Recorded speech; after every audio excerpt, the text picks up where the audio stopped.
Ya, kita lanjutin ya, para mahasiswa sekalian. Selamat pagi. Ada yang masih ngantuk nggak? Kalau ngantuk ambil kopi aja, ambil kita kopi. Ya, santai aja ya. Ya, hari ini kita coba bahas tentang basic dissection and exposure. Ya, mungkin kalau di pelatihan-pelatihan lain nggak begitu banyak kita ambilkan ya, mungkin banyak teori. Kalau ini kita coba nanti setelah lecture ini kita coba di lab ya.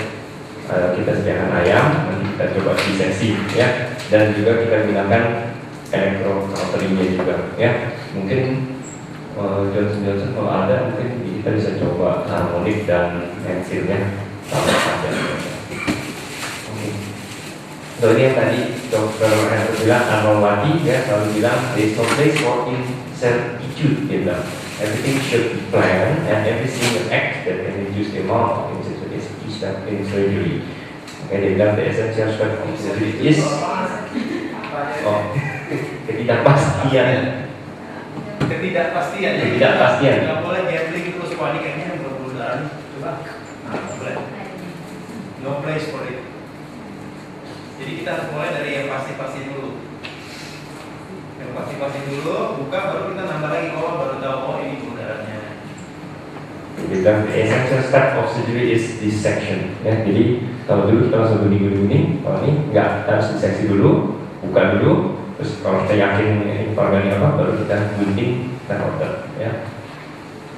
Nah, di sini objektifnya kita belajar gimana caranya, prinsip-prinsip apa aja, dan kita coba ambidextrity. Ya, jadi dua tangan bisa main, nggak cuma kanan doang, nggak cuma kiri doang, tapi keduanya bisa koordinasi dengan baik. Ya. Dan juga exposure ya. Nah, apa rulesnya? Ada 4 ya. Pertama, good dissection requires good knowledge of anatomical spaces ya. Jadi yang kemarin Dr. Herbert tampilkan tentang anatomi itu sangat penting sekali ya. Memang kadang-kadang kalau cuma dibaca susah ya. Kita harus langsung pada saat operasi kita coba kenal sendiri, identifikasi sendiri organ apa yang mau kita potong, apa yang mau kita diseksi ya. Lalu follow the bubble ya, follow the bubble karena kita menggunakan CO2, itulah keuntungannya kita mau pakai gas. Ada laparoskopi lain, gasless laparoskopi itu agak sulit ya, karena kita tidak memakai gas. Tapi kalau pakai gas, gas itu akan masuk ke dalam, terutama kalau kita tekan ya, sekitar 12-15, itu akan membantu kita untuk melakukan diseksi. Memang kalau ada deep infiltration karena dia lengket ya nggak bisa. Tapi kalau semua yang normal kita bisa buka dan gasnya masuk, jadi membantu sekali pada saat melakukan diseksi. Ya. Nah, proper way of performing dissection is to find the right plane, ya, and stretch the tissue with different forces using the instrument in each hand. Ya, jadi prinsipnya kita traksi, diseksi, ya. Tanpa traksi dan counter traksi kita nggak bisa melakukan operasi. Ya, makanya kita selalu memasang uterus manipulator di bawah sebelum kita operasi. Ya, itu tujuannya untuk mengcounter traksi juga. Ya, pada saat miomektomi kalau itu tidak dipasang, kita tarik terus ke atas. Ya, kalau dipasang, kita bisa kontraksi dari bawah, terus kita bisa tarik, jadi bisa lepas dengan sendirinya kapsulnya. Dan yang terakhir do not irrigate. Ya, memang dulu kita sering pakai irigasi dengan air ya, water dissection bisa juga. Tapi kalau lengket banget susah dengan water ya, karena nanti akan basah dan kalau kita mau water itu akan memperlambat dan menghambat electrocautery kita. Lama ibu-ibu ya, ibu-ibu ini paling senang bersih-bersih. Paling senang bersih-bersih yang kemarin saya bilang kayak itu contoh, itu sering begitu darah masih dulu baru disaksion bersih-bersih. Tapi sebenarnya bisa langsung disaksion aja, saksion aja dulu, saksion terus. Begitu saksionnya udah nggak bisa jalan lagi, baru kita kasih itu sedikit aja ya, saksion lagi. Dia lebih banyak saksion daripada siram-siram. Biasanya itu sering ibu-ibu pas saya tulis biasanya bersih. Saya coba tampilkan mungkin nanti lebih jelasnya dengan Dr. Cepi ya. Ini pada saat laparoskopi sterilisasi, ya. Putih-putih ini cincin, ya, kalau dia trik, ya. Pasiennya bekas seksi 1 kali, jadi lengket, ya, ini di daerah ini bekas seksinya. Kalau kita seksio, biasanya lengket itu di peritoneum yang ke atas, ya. Jadi yang di bawah mungkin SPU tidak terlalu, tapi ke atas cukup lengket. Sehingga kalau kita buka di sini biasanya kita akan ketemu momentum dulu biasanya, ya. Kalau kita ini lab, ya. Karena kalau ini laparoskopi kita punya keuntungan karena kita bisa masuk lewat jalan yang tidak lengket, ya. Nah, ya di sini. Yang ini kita lihat terus, ini terusnya, ya. Nah, exposure di sini adalah kita melakukan posisi triangle dan dengan menggunakan uterus manipulator kita bisa posisikan uterusnya sehingga tubanya bisa terlihat, ya. Kalau awal ini kita tanpa posisi itu susah, ya. Ya, posisi susah untuk dilihat, ya.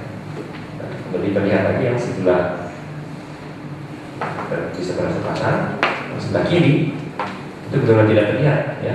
Ini tubanya di sini tidak terlihat sama sekali, ya, karena eksposurnya kurang, ya. Pilihannya satu, kita diseksi pengengetannya ada solusis, tapi untuk steril terlalu berlebih, ya. Kecuali kita misalnya mau salpingektomi, yang mungkin harus kita lakukan edisolusis terlebih dahulu, ya. Tapi kalau untuk steril terlalu besar, ya. Jadi kita posisikan lagi uterusnya, ya, pasien lebih di dulu, ya. Lalu ini bisa terlihat, pelan-pelan bisa terlihat, ya. Posisi uterus lebih ekstrem lagi ke arah kiri, ke arah kanan pasien, karena kita mau tubektomi yang kiri, ya. Dan terakhir bisa terlihat tubanya yang ini, ya. Dan saya putar pencapitnya ini karena tubanya banyak yang naik sebelah sini. Kalau di sini saya jepit nanti berdarah, ya, karena terlalu dekat ke kolomnya. Jadi saya ambil sebelah lebih distal untuk bisa dijepit. Ditimbang-timbang dulu ya, diangkat, ya. Ini juga kena sedikit ke momentum. Kita lihat sedikit. Ini bisa ditembak.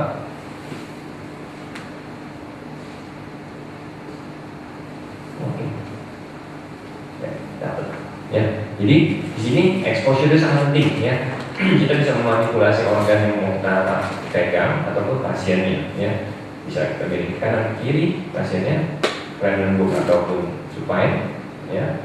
Itu semua untuk mempermudah kita mengekspos tempat yang mau kita lakukan operasi, ya. Untuk sekali kegunaan dari manipulator dan posisi pasien. Misalnya pada operasi appendix, jawab kita bedah, dia memosisikan POD ke kiri, khususnya jatuh ke kiri karena dia main di kanan. Kalau kita jarang seperti itu karena kita di kampus ya, paling sering kita tidak. Jadi penting punya meja yang bisa kita dan kenapa? Kalau mejanya standar, kalau gitu, Susah. susah itu. Ya.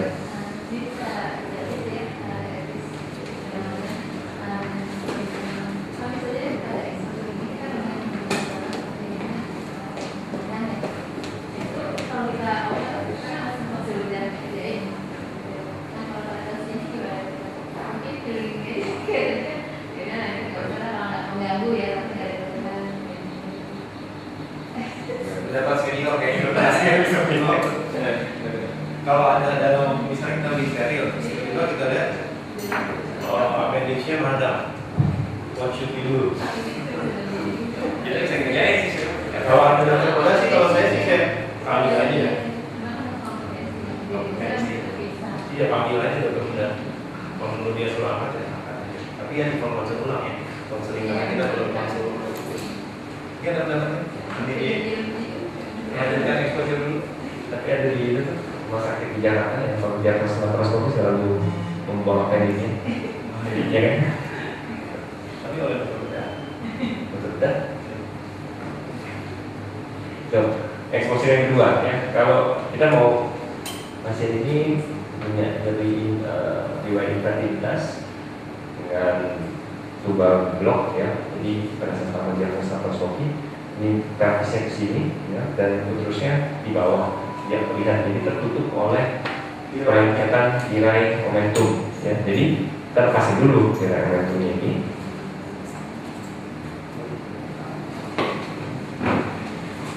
Lalu setelah lepas kita bisa lihat uterusnya di bawah ya.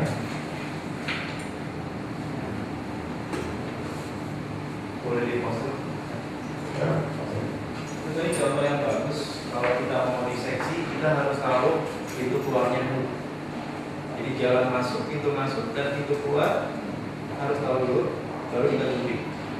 Ya, contohnya tadi pada saat Dr. Ferdi membuka ini, dia membuat dulu pintu keluarnya. Jadi seksi pintu keluarnya, kalau kita masuk baru itu aman untuk digunting. Kalau di balik sini, misalnya kita misalnya di sini ya, ini contoh nih, nggak bisa di post tadi. Bisa di post. Misalnya kalau ini jelas ya filmnya kan, filmnya kita bisa buka di baliknya pasti nggak ada apa-apa. Sering seperti ini, misalnya agak sini, misalnya di balik ini kita nggak tahu nih ada usus apa enggak. Ya, jangan langsung kita lihat tanpa ada tahu exit gate-nya. Nah, prinsip itu penting supaya kita aman dalam melakukan diseksi. Kita lihat dulu di sini exit gate-nya di sini aman nggak? Pada saat kita misalnya mau membebaskan ini, lihat tuh di sana nggak ada usus, exit gate-nya jelas, baru kita counter dan gunting. Pintu keluar, jadi kalau ada pintu masuk, ada pintu keluar, pintu keluarnya mesti jelas dulu. Exit gate. Bisa, misalnya ini ya, selalu ada ini peritoneum, ini momentum. Jadi di antara ini kita harus tahu, nggak ada apa-apa nih, atau di sini ada appendix misalnya, atau ada cecum di baliknya. Kalau kita bakar langsung tanpa tahu itu apa, nah itu bahaya. Itu yang dibilang tadi, no place for uncertainty. Sebaiknya jangan pernah kita guessing. Harus benar-benar pasti.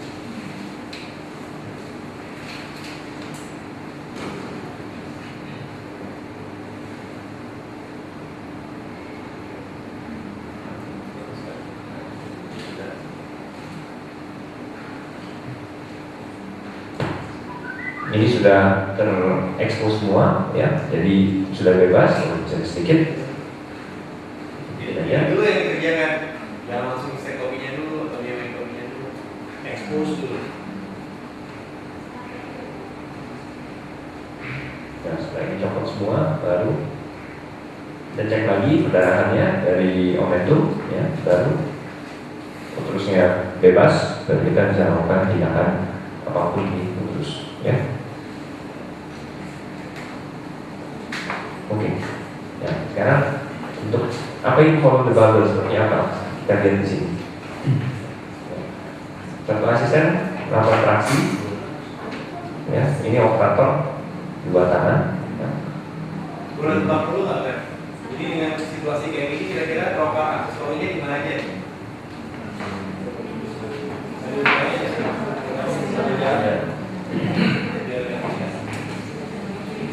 Gimana ini?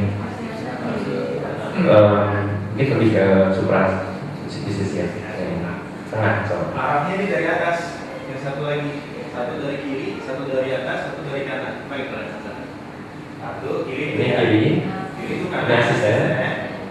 Nah, satu lagi. Nah, Belum datang. Belum datang ya. ini kita lihat segi uratornya, ya, dia mau membebaskan ini Dinding kaki kanan ya. kanan, ya. Nah, bisa lihat urator Nah, jalan. ini Belum jalan. Sentuhin lagi sampai dia kelihatan jalan. Belum jalan juga, goyang lagi.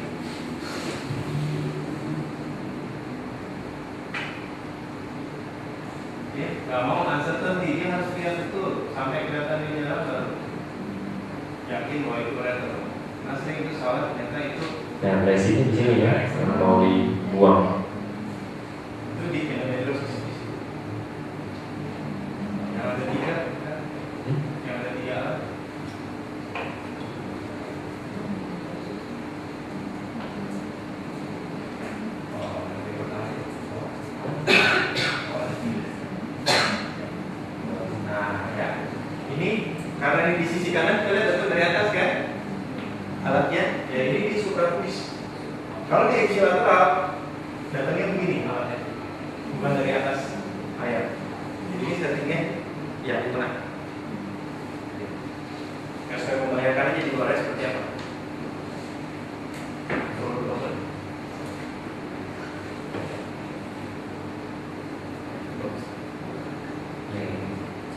Jadi kita buka retroperitoneum, ya, buka ruang retroperitoneum, kita menembus peritoneum. Nah, lalu kita lakukan diseksi seperti ini, dan ini gasnya akan masuk ke dalam. Kita lihat di sini. Ini saya bilang sebelumnya. Ini yang disebut follow the bubble, ya. Jadi kita Bubble-nya, bubble-nya. Tuh lihat ya. Nanti ya. Buka lagi. Bubbles. Tuh, ya. Coba masuk ke dalam. Masuk nih, bubbles. Jadi kita ke situ. Masuklah ke situ. Tuh, bubbles ya, jelas banget. Bubbles. Iya, Ya, iya. Tuh. Ini kita bisa lihat ini pembuluh darah, ini ruang kosong. Masuknya ke sini nanti kita diseksinya. Bubbles sudah memberi tunjuk pada kita. Jadi kita bisa latihan, cuma bubblesnya mungkin belum nggak ada yang nggak sedikit bubbles ya. Besok mungkin di babi kali bisa ya, di babi bisa kita latihan. Tapi yang terpenting ini dok, saya rasa ambidextrity ya, jadi dua tangan itu harus bisa bekerja. Ya, karena kita biasanya kalau laparoskopi kan kaku ya, karena ya tangannya diem aja, megang. Ini kerja dua-duanya, sinkron. Ya, jadi traction yang penting ya. Jadi asisten satu ini kerjanya cuma megang, tapi gunanya dia mengcounter traksi dari operator ini ya. Jadi dia tidak aktif melakukan diseksi atau apapun, suction atau apapun, dia hanya megang pasif, tapi sangat membantu karena ini adalah traksi yang diperlukan untuk melakukan diseksi. Satu lagi adalah jarak kamera. Kalau kita perhatikan jarak kameranya tidak terlalu jauh dan tidak terlalu dekat. Ini kira-kira 10 cm. Nah, kalau ini betul dekat untuk melihat lebih jelas, semakin sedikit. Ini kameramen ini dipegang oleh asisten satu. Ini asisten satu yang udah berpengalaman. Ya, ini yang penting sekali yang kita sebut navigasi ya, karena kalau kameramen yang diem aja dari jarak jauh nggak ngapa-ngapain, operator capek juga. Kegunaan laparoskopi kita jadi berkurang. Karena disinilah sebenarnya kekuatan laparoskopi, melihat jaringan dengan sangat detail, mana pembuluh darah, mana kapiler, mana jaringan ikat. Fungsi magnifikasi dari laparoskop 10 kali.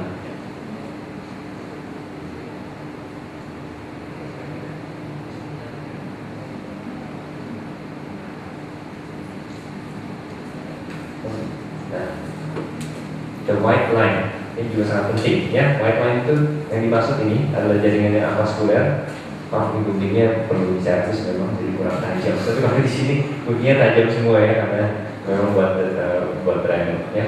Jadi kita selalu mengikuti white line. Yang white line ini adalah jaringan yang avaskuler, kita bisa dengan mudah kita potong ya. Ini saya lakukan diseksi, sebenarnya ini pendekatan yang fisiologis dari rectus sigmoid ke pelvis sebelah kiri, tapi karena menghalangi nanti pada saat melakukan biomektomi, kasus biomektomi, maka ini biasa kita lepaskan dulu ya. Dan ini white lines ya, jadi tidak ada kemudian sebagainya, kita bisa lepas ya, udah. Jadi ini ya, gunting saja yang white line ini, tidak ada kendala. Guntingnya apa enggak?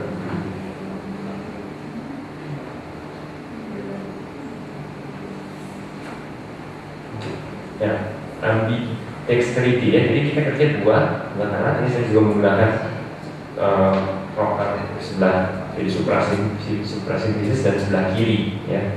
Saya nggak bisa operasi dari kiri dan kanan, nggak bisa, nggak cukup panjang tangan. Ya, kita lihat jadi dua tangan harus bisa main ya. Jadi nggak satu megang terus satu narik, dua-duanya kerja.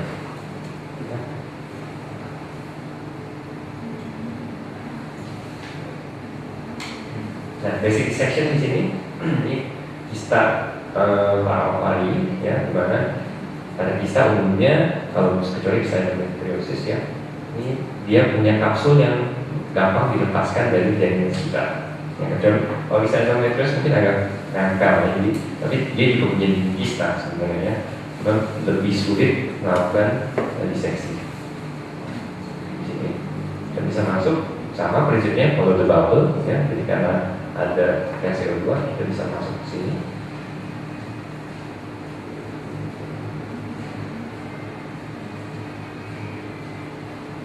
Ya, bisa lihat ini pistanya, dan ini kayak di sini.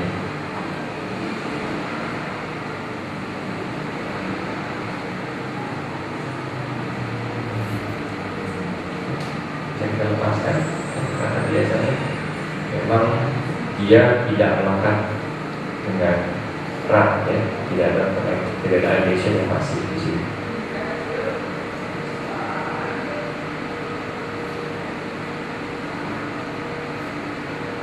Dan sini juga sama ya, traksi dan counter traksi. Jadi satu megang, satu traksi, satu megang, satu traksi saling lepas ya.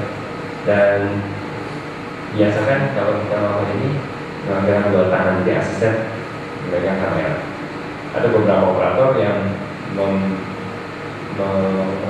suruh asistennya untuk megang, dan satu lagi kita yang naik ya. Ada. Tapi kalau lebih bagus kita dua-duanya kerja. Jadi asisten yang memegang kamera.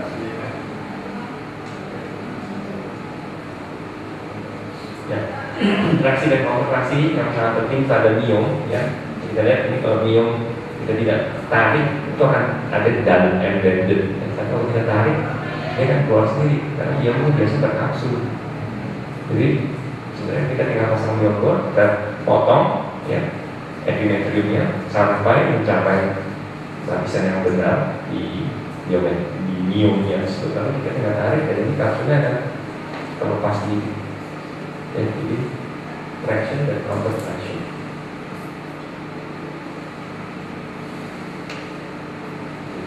Koagulasi dan kaki ya. Jadi satu tangan megang operasi ya. Ini counter dulu, sambil tarik ini traksi. Bisa juga dengan tiga ya. Kalau misalnya, tapi kalau ini kasus KIP, kalau KIP biasanya kita pakai dua aja cukup ya. Kalau tambah satu lagi biar lebih cepat juga boleh. Biasanya dua cukup ya. Jadi asisten hanya pegang kamera. Ya, kita counter dulu baru kita duty ya.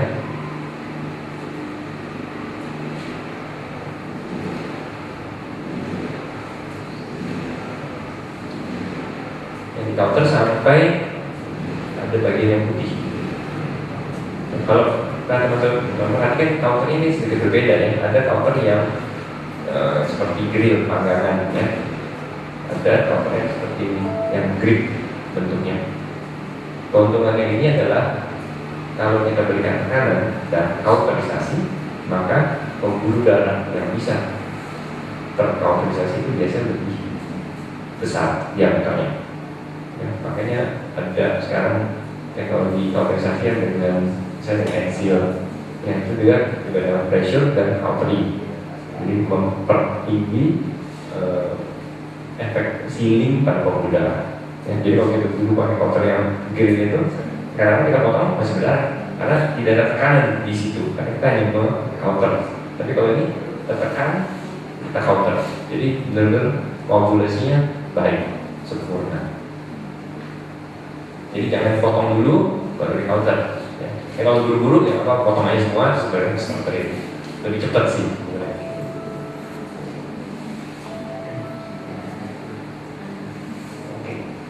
Rekomendasinya adapt and successful laparoscopic surgery are made doctor soal ya. Jadi kita harus latihan dan benar. Makanya di sini saya rasa kuliah kita tidak terlalu penting, tapi yang lebih penting kita coba di terakhir. Oke, ada yang bertanya?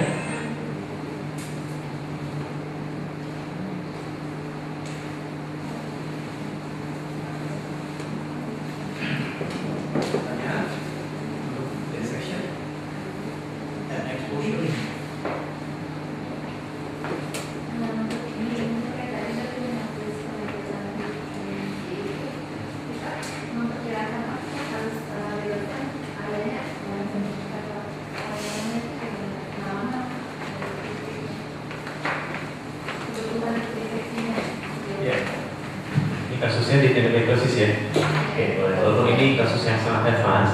Jadi pada di endometriosis itu kita memulai membuka diseksi jaringan yang normal dulu.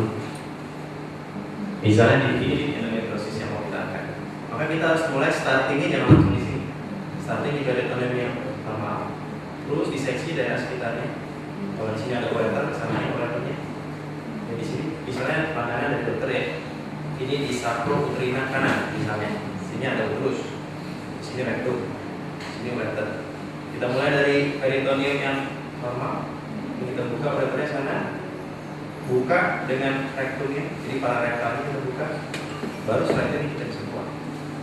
Intinya kan kemarin kalau mau melepaskan sesuatu, barang atau organ atau struktur, lepaskan dulu semua jaringan yang nempel di dia. Gitu. Ada ureter, ada singkirkan. Itu ureternya singkirkan. Berarti ini ada vagina. Yang memang dia nempel, itu bisa aman kan? Kalau vagina kan aman, bisa digunting. Ureternya kalau bisa digunting. Kira-kira sih. Kalau nggak ada manisnya, Misalnya kalau luas, hampir nggak ada dengan sehat. nggak mungkin. Sebisa mungkin aja. Nggak mungkin, nggak ada. Semuanya saking semua dong kalau begitu, dan itu nggak pernah ada. Pasti ada batasnya. Misalnya terlalu lebar, terlalu jauh, Misalnya di endok, kalau jadi terus lebar. kalau infiltrasi tuh, jadi memang prinsipnya di endometriosis kita ambil sebanyak-banyaknya, tapi bukan sebanyak-banyaknya yang lebih penting, bukan banyaknya lesi yang kita ambil, tapi berapa dikit yang kita tinggalkan. Semakin sedikit yang ditinggal terus semakin bagus. Jadi memang mirip tumor, mirip cancer. Semakin sedikit kita tinggalin semakin bagus. Iya, harus berapa senti dong? Kalau tumor kan 1 senti minimal. Nah ini dinaik, karena ini metus dinaik lebih baik kita tinggalin, tapi fungsinya masih ada. Daripada kita paksain sehebat mungkin, tapi dia kemudian bocor ususnya, bocor udaranya. Sebenarnya sedikit lebih konservatif. Tadi pendekatan fisiologis mau Iya. aja. Kalau itu nggak mengganggu exposure kita, itu dibiarkan nggak apa-apa dok. Setelah kita visualisasi kan, Iya, biarkan terus. betul. Nggak usah dibiayain, nggak usah diapain. Nggak usah. Iya, ada ulang dulu.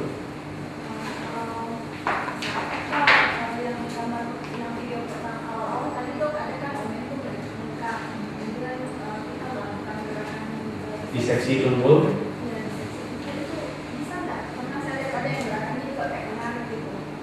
Itu traksi sebenarnya dok. Pada saat kemarin itu sebenarnya melakukan traksi. Di setelah kita diseksi, tekan, ya momentumnya itu kita traksi, tangan kiri kita menggunting. Ini sebenarnya itu gerakan traksi. Traksi itu bisa hanya mendorong saja atau menjepit dan mendorong. Menarik ini masalahnya kalau dia perlengketannya ringan itu bisa kita lakukan begitu. Bisa sih dorong sedikit itu bisa bisa. Tapi kalau dia perlengketannya keras, hati-hati bisa kalau itu usus robek ya.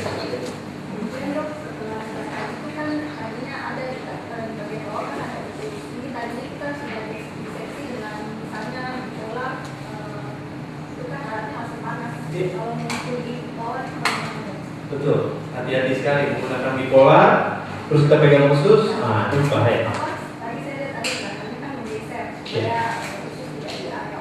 Iya. Kan baru-baru tadinya harus diseksi, ada energi. Iya.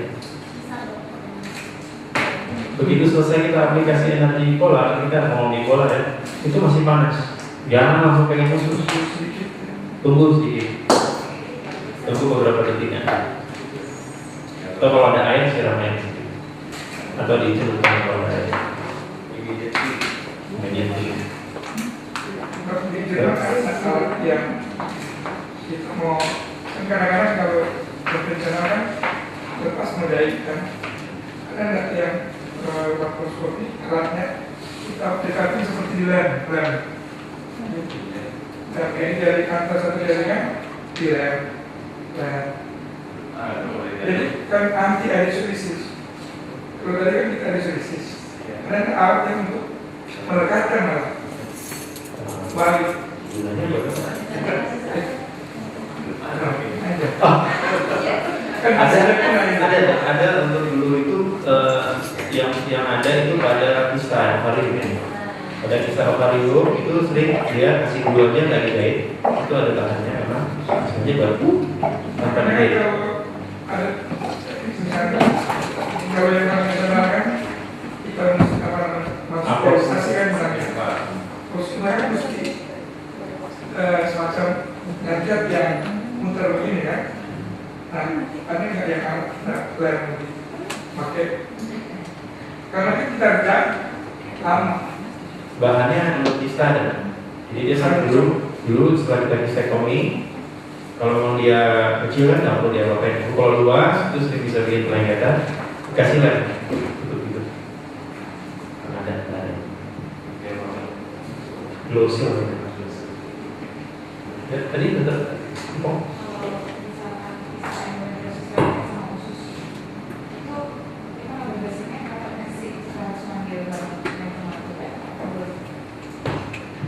Kalau dokter Ipong yakin kerjaan sendiri.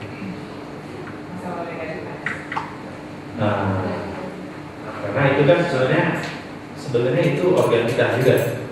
Jadi seorang, ini yang penting menurut saya ya, seorang gynecologist is a pelvic surgeon. Dia nggak boleh melakukan ureter bukan organ saya.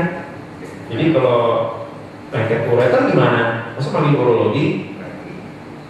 Kita harus kenal juga ureter jalurnya di mana. Mungkin tidak kaitan. Kan banyak sekarang ya kalau orang besar ini direkam, dibuat VCD untuk bisnis. Terus bawa ke rumah, saudaranya itu beda, dia nonton, dia nggak boleh, ini kan harus konsultasi. Ya itu lain lagi itu dong. Masalah dokumentasi itu, masalah pembahasan khusus yang kita memang sebaiknya jangan. Ini maksudnya kalau didokumentasikan, Ya selama kita yakin dengan tindakan kita, nggak masalah. Kita kerjakan sendiri. Misalnya appendektomi, kalau kita seorang onkologis yang memang terlatih untuk itu, ya kita kerjakan sendiri. Appendektomi. Tapi kalau kita kalau perbulan kita dia sering bilang ada dua legalitas. Legality itu ada dua. Pertama adalah formal legality yang berupa surat sertifikat, kompetensi. Yang kedua yang paling penting itu yang personal kita. Kompetensi apakah kita, kalau orang ini adalah kita, istri kita, kita yakin nggak mau mengerjakan itu sendiri? Kalau itu yakin, duit. Jadi nggak cuma satu kertas itu bahannya, dua-duanya penting, baik yang formal, yang legal maupun yang personal kompetensi. Profilan dalam hidup saya itu betul bagus.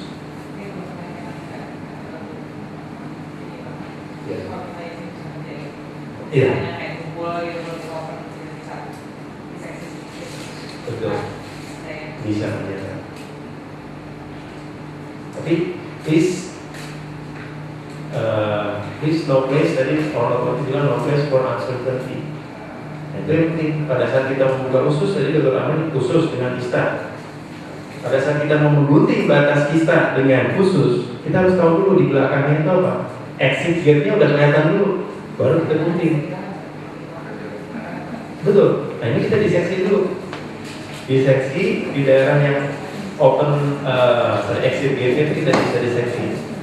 Makanya tadi dibilang salah satu kemampuan penting dalam laparoskopi adalah diseksi. Jangan langsung gunting.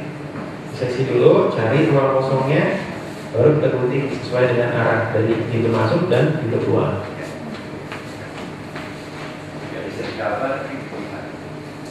Selain ini juga kita bisa meraba dengan instrumen. Jadi dua instrumen kita itu bisa meraba. Ini ada apa nih balik di antara kedua ini? Misalnya kista, ini kan memang salah satu kerugian laparoskopi kita taktilnya kurang ya. Misalnya adenomyosis, amonium. Kalau nggak kita buka nggak ketahuan, kan kalau pakai tangan bisa. Tapi sebenarnya ada taktil dengan instrumen kita masih punya tuh kita. Taktil misalnya membedakan kistik dengan padat. Ini kista atau miom. Nah itu bisa, data-data itu masih bisa dirasakan.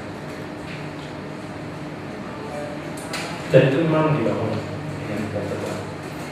Nah, yang lebih sulit robotics ya, kalau robotics karena kita nggak ujung dari instrumen nggak bersentuhan dengan tangan ya.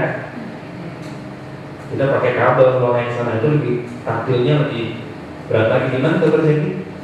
Taktil pada robotics? Ya biasanya